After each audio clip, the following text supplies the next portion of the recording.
Thank you very much. Transformation, indeed, our convener. We need to transform this country.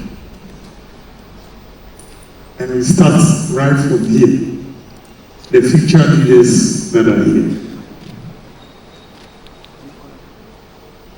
Nana Chairman, distinguished leaders, colleagues, the vibrant young people in this room, good afternoon.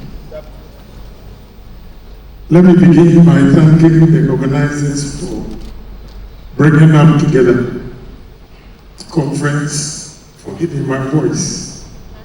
I have cold and I couldn't say no to this program, so forgive me.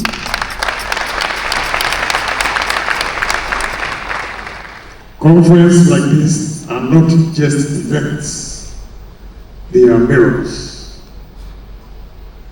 They force us to look at ourselves as a country and ask, are we doing enough for our youth? The theme we gather under today is powerful. Is there enough youth empowerment? The gateway to sustainable economic development. As usual, I'll be brutally frank. Some speakers were not able to give the answer. I'll give you the answer. The answer is no.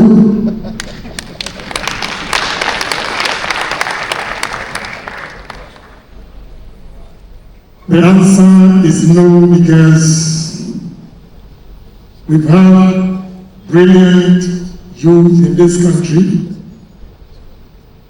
that are eager to do something for themselves. But our leaders and governments have not prioritized the youth empowerment.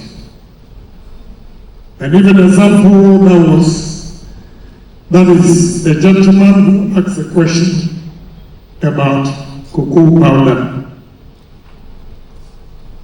It looks as if our policies in this country favors only foreign investors. And we, the local entrepreneurs, go through hardships, and sometimes we are treated by the authorities as if we are their enemies. But a gentleman, I want you to go back to the Minister of Finance and ask him the law of the free zones. I have a factory at the free zones, so I know that at least 30% should be sold locally. So if you're going to buy something from the free zones and you've been able to establish that you're a citizen, why should you pay the duty? Go back and ask, so what is the essence of the 30% that you should say local?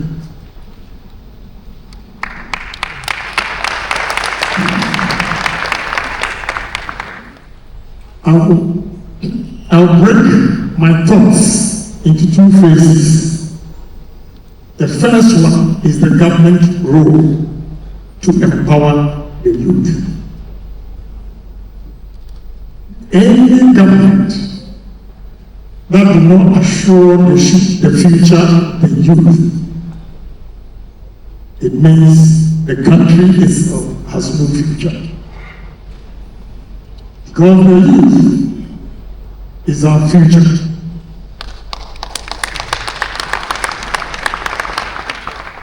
So what the government has to do, or any leader with a vision has to do, is to make sure you create an enabling environment for everybody, including the youth, to support especially their businesses. Two, the government should make it a point to explore talents in this country. We need to explore talents among the youth. and not only exploring talents, but to give them support, the necessary support, to make sure that they realize their dreams. I have a different approach. The theory must end. We have to be pragmatic. We should start from our universities. They should amend their curriculum to include pragmatism.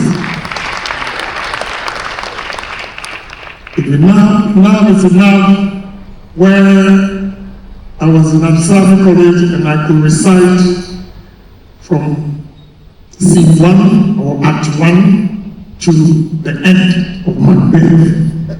I only got to understand what I was reading in Agyapong College when I only went to Fordham University, that I actually understand Shakespeare. We need to stop that and make sure when we talk about national service, for instance, speakers,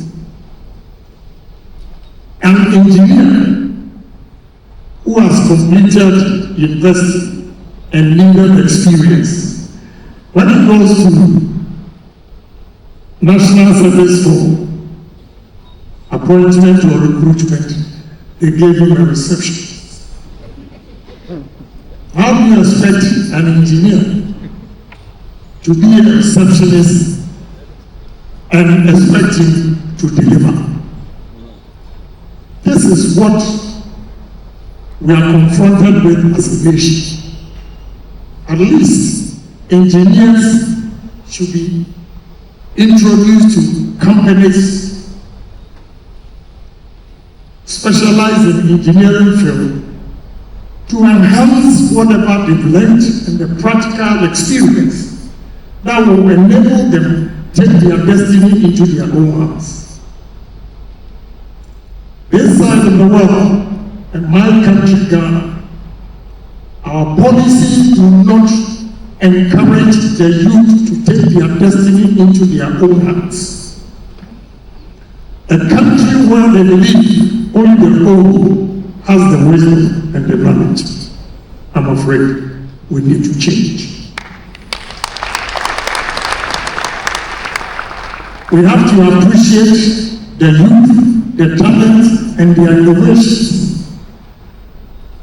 If not, we'll be lagging behind when it comes to technology and innovation. Those days when we were in school, when you take math set to exam school, you were disqualified. But today, they take their laptops to the classrooms. We have to accept in the exam school. We have to accept that is the reality now. So we have to embrace it. But when it comes to Ghana, anything about the youth is relegated to the background. We need to change that. Again, as I mentioned, we need to change the mindset of Ghanaians and especially the youth.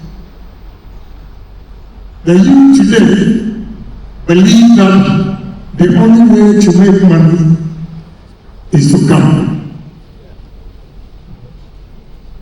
You see them all over the place, gambling and threatening politicians who pose tax on gambling. I will pose tax on gambling to deter you, because that is not the way to make a living for the rest of your life.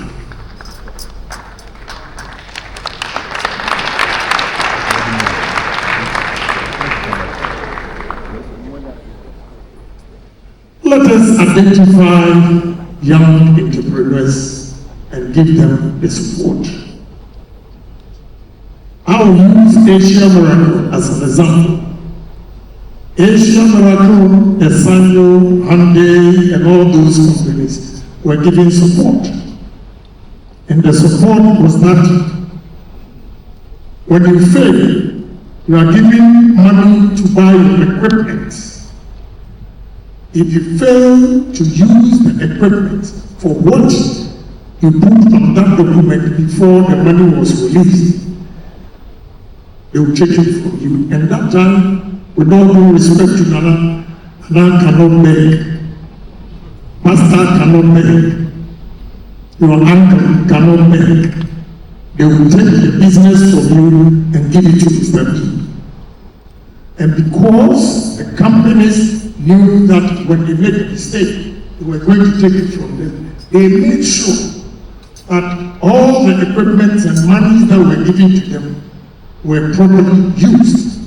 That is why today we have all these companies. But I have to be honest.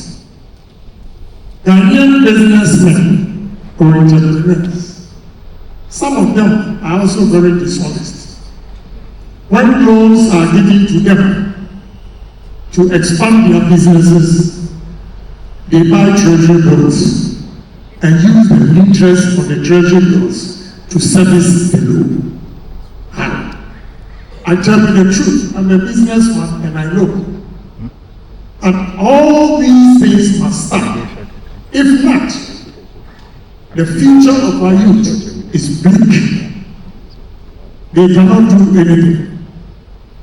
So we need honest, as the nation is expecting honest leaders, the leaders are also expecting honest businessmen and honest youth.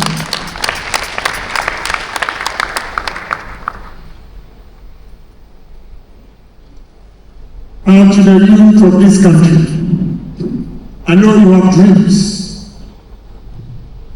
How are you going to realize your dreams? Let me share these few points with you. What I call 7 determinants of success. The 7 determinants of success. 1 is vision. You just don't sit here and call yourself a youth and expect government to do everything for you.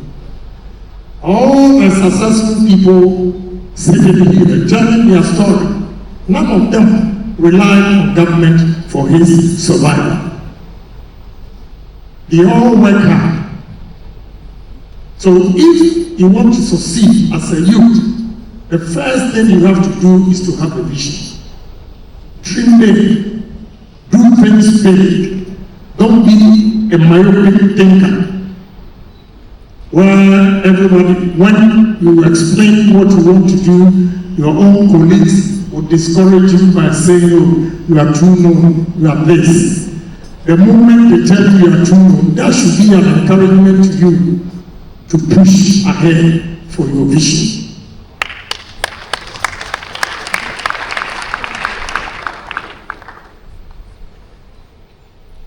Young men, you need to take risk. In life, if you don't take risk, you are not going to succeed. The future belongs to the risk takers, not security seekers. People, I'll give you an example of what I mean by security seekers. You have bank managers, head of corporations, they make money, and all they do is they buy treasury bills. They don't want to take risk. When they buy the treasury bills, they tend to forget that it is somebody who is managing it for them to get their returns. And if I am managing your business to give you, say, 50%, it means I must make 100%. Now, why don't you manage your business and get 100% yourself? So you have to take risk in all your endeavors. Without taking risk, you can never succeed. You can never be like one of the speakers here. So youth, from today, what we heard from all the speakers, when you go back home, be good to think through it and be a risk taker. It is important. If not, you are never going to succeed. Again, you should be hardworking. You just don't dream and think your dreams will be realized if you don't work hard. You need to work hard. Normally, every person works for 8 hours for a corporation and goes back home. When my former minister was sharing or giving her speech, she made mention that she continues to run a family business and also work as a politician. What it means is that she makes money from the restaurant and makes money from politics. Anybody who works once, say 8 hours, and go to his comfortable home and enjoy, do not expect to make the same money as the one who has 2 jobs. Because if politics will give the minister, say 50,000 a year, restaurant, they give her 100,000. And put together, she has made an annual income of 150, compared to the one who works for only 8 hours and makes 50,000. What it means is that former minister has a higher purchasing power because she has 150 and you have 50. She can afford a lot of things which you cannot, the one who earns only 50,000. So you have to make sure you work hard. And if you work hard, the paramount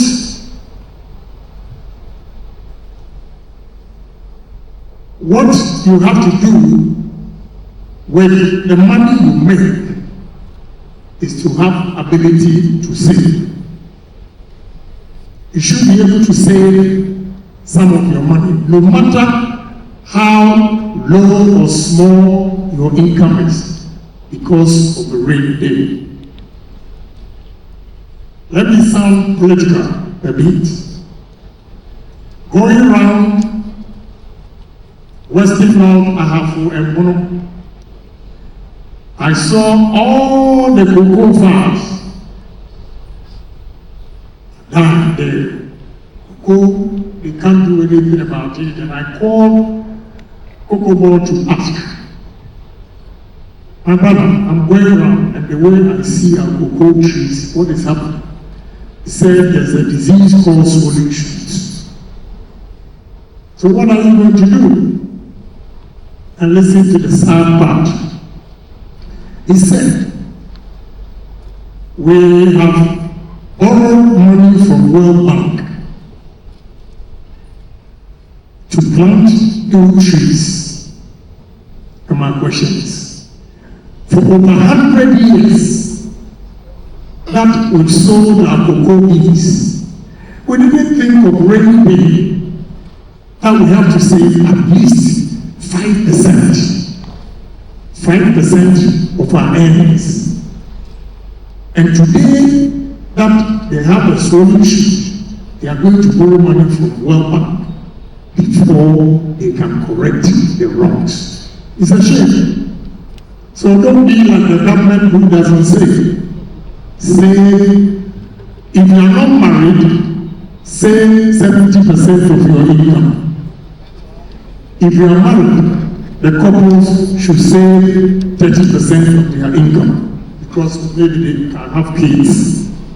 Why I say 70% is that the youth, when they come out of college and they get their first employment, all they think of is to have a girlfriend and a boyfriend. So they need their freedom. They have to be independent. But it comes with cost. Freedom comes with cost. When you are staying with parents, they will not let you pay rent. But at least when you come in, you buy food and bring. And rent. Ask our leaders here. Rent takes about 30% of our income that we earn. So if you have a job and you are thinking of your freedom and you go and rent, a friend of mine went to rent in America, rented a place thinking the woman would help her. The woman was sending money to go and it created problems between them. So you need to save about 70%, stay with your parents for about 5 years, accumulate capital, and use the capital to start a business.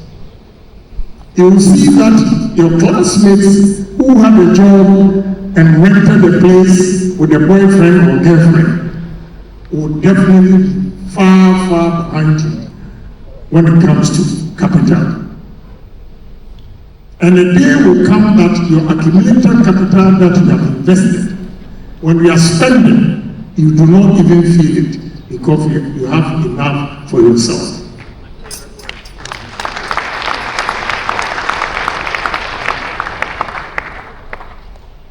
You need to invest your savings. You don't have somebody who came to me, honorable. In fact, she is my niece. She saved about 120,000 cedis and came to me, uncle, I have saved so much. Then I asked her, so what other plans do you have with your savings? And she couldn't answer. Meanwhile, she has a master's degree. And all she knows is, look at his bank statement and it's 120. You need to invest the $120,000 by taking risk. Life is full of risk. If you don't take risk, you are never going to succeed. You'll be stagnant. Again, the famous of all, when you hear Agyapong is rich, is this and that. My cardinal principle in business is honesty. Honesty. We have a lot of businessmen who have foreign partners. And when they invest their money in their business, they swindle them. But because of my honesty, as I sit here, a gentleman by me showed me some information that a man from Dubai has checked my background and he wants to meet me. I don't even know him. And anybody going to do business with you these days will check your background first. So if you want to succeed in life, you can be hardworking, you can be anything. But if you are not honest, believe you me, you will fail eventually. So it's honesty, honesty, honesty that will determine your success. Because we are in a global world. People will look at your information and will be willing to deal with you. Even if you approach them yourself, they will go back and check your background and come back again, whether to deal with you or not. So young men, with these determinants of success, what you also have to do is that don't rely on government for your survival. Anybody who will rely on government for his survival, I'll give you an example. The cake is this small, and the whole country everybody is fighting to get the peace. So how much are you going to get?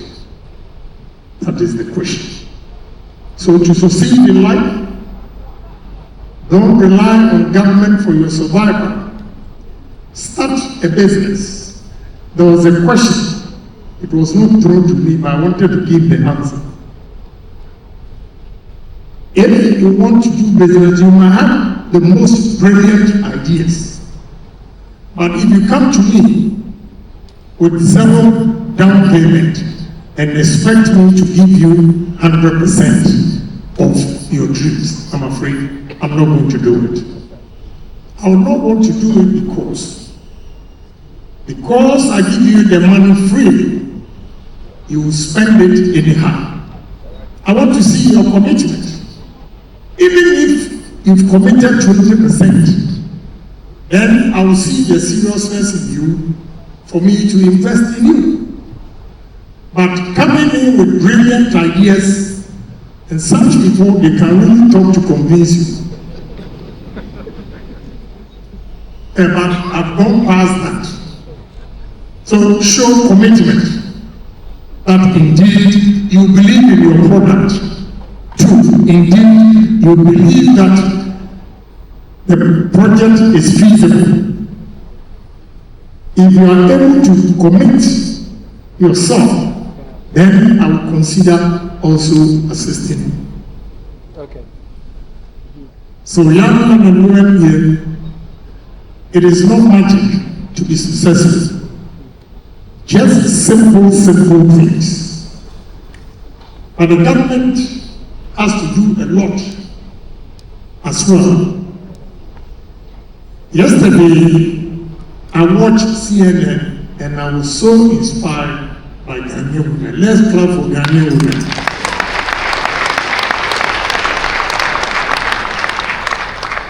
Let's clap for the conveyor. Because all the theories that I have propounded to change the paradigm shift, the conveyor said it all. And yesterday, two ladies, one, the name, later I got to know that she's a Ghanaian, but one I kept it. She's called Justin Tete. What they do is mix pineapple with mangoes, dry it, and export. And that business alone, according to CNN, is $8 billion business venture. What are we doing as a country? We only speak big English. When we have to be pragmatic, God has given us this rich land. I'm surprised that Ghanaians are only interested in our natural resources. I can assure you, if we know what to do, our cassava, pineapple, plantain, sugarcane, cocoa are more important than gold.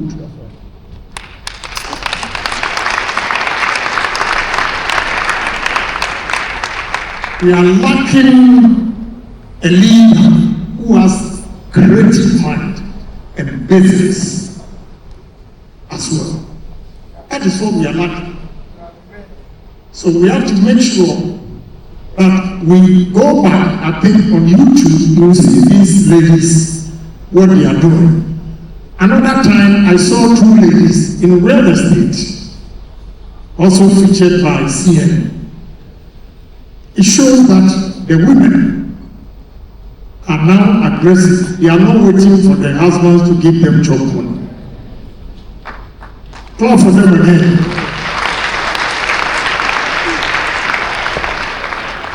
So what we need is adding value to all our raw materials.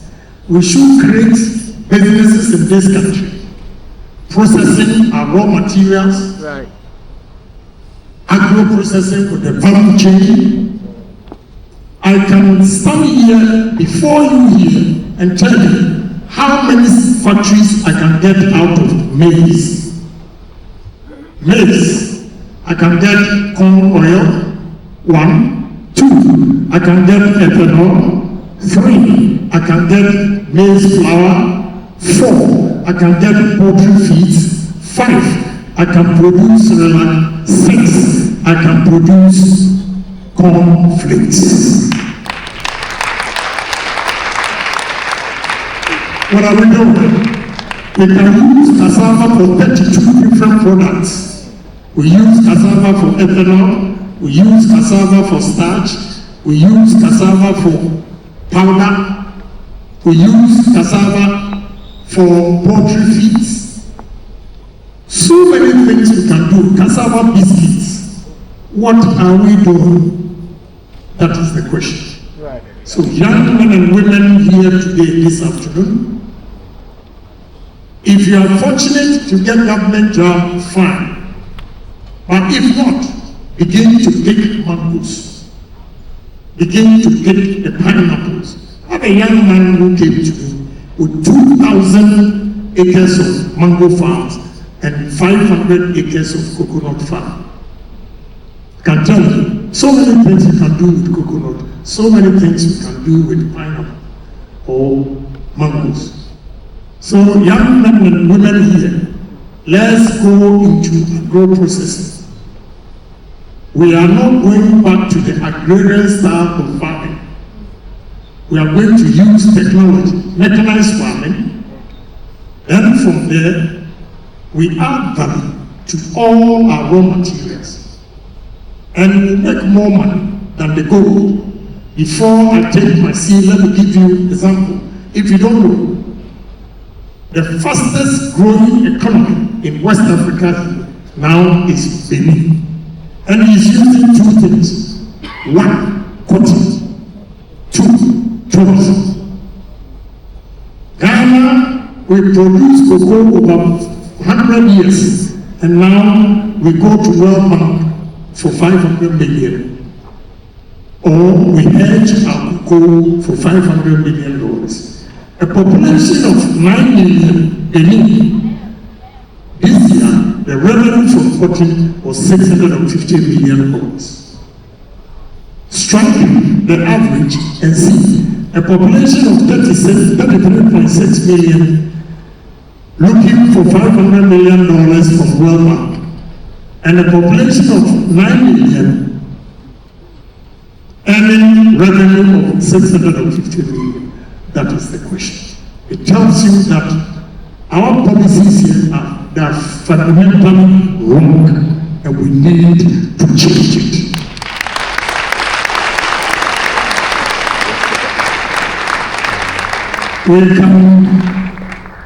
We can solve our problems by using pragmatic approach and not theories. Thank you very much.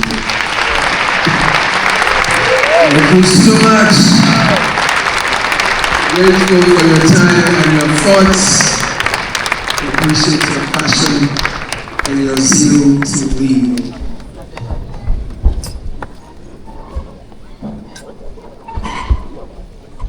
Fantastic. Great to see you now.